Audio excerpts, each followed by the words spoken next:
On Monday, the 13th of November 2017, the Coordination of Associations and Individuals for Freedom of Conscience, also known as the C.A.P, hosted an event at the United Nations office in Geneva, Switzerland. The event was focused on reflecting upon the difficulties and challenges facing religious communities in Pakistan, with an emphasis on the draconian anti-Ahmadiyya laws and blasphemy laws that have been used to persecute religious communities.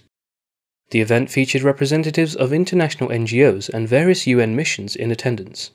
Speakers at the event included Sir Iftikhar Ayaz, Chairman on the International Human Rights Committee. What can we say about a country which has enacted ordinances like the Ordinance 20, where specifically under the laws of the country, under the penal code of the country, Ahmadis are mentioned very, very clearly that if they claim to be Muslims, they will be hanged. And as you have just heard, 3 people were just sentenced to death just a couple of months ago. Dr. Aaron Rhodes, President of the Forum for Religious Freedom Europe. We are not representing any government or political party or partisan movement. And our job is to try to find out what's the truth about human rights compliance around the world, about human rights violations. We're not against anybody. We are simply trying to help people enjoy their freedom of religion and other fundamental freedoms. And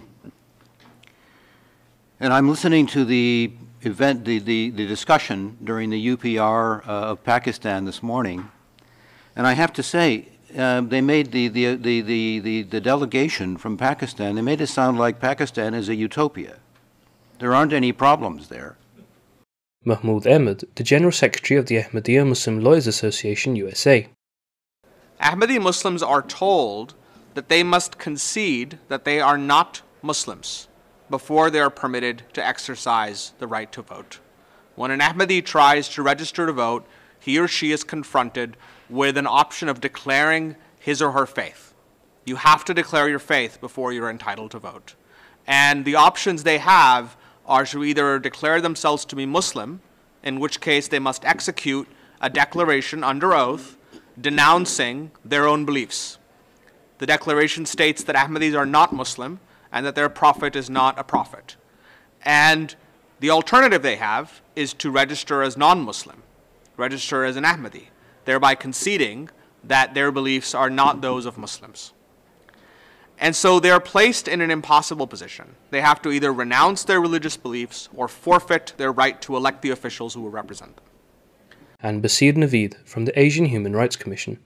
A special message was also played from Dr. Ahmed Shahid, UN Special Rapporteur for Freedom of Religion, and messages of support were also received from Jim Shannon MP, Chair of the UK All-Party Parliamentary Group for International Freedom of Religion or Belief, and Siobhan McDonough MP, Chair for the All-Party Parliamentary Group for the Ahmadiyya Muslim Community UK.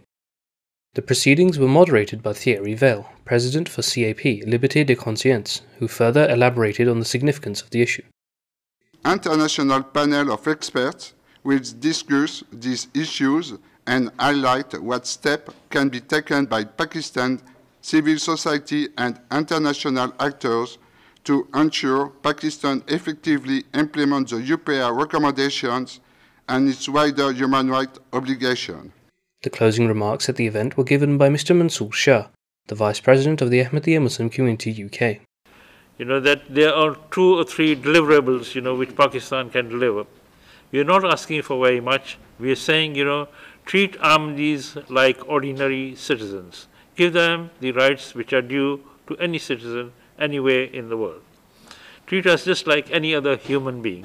In Pakistan, we are involved with Ahmadi community, and we have a lot of friends, and we are struggling together for the equality and for the repeal of the discriminatory law in the country. So for that reason, I was here to listen from the international community how they look upon about this issue.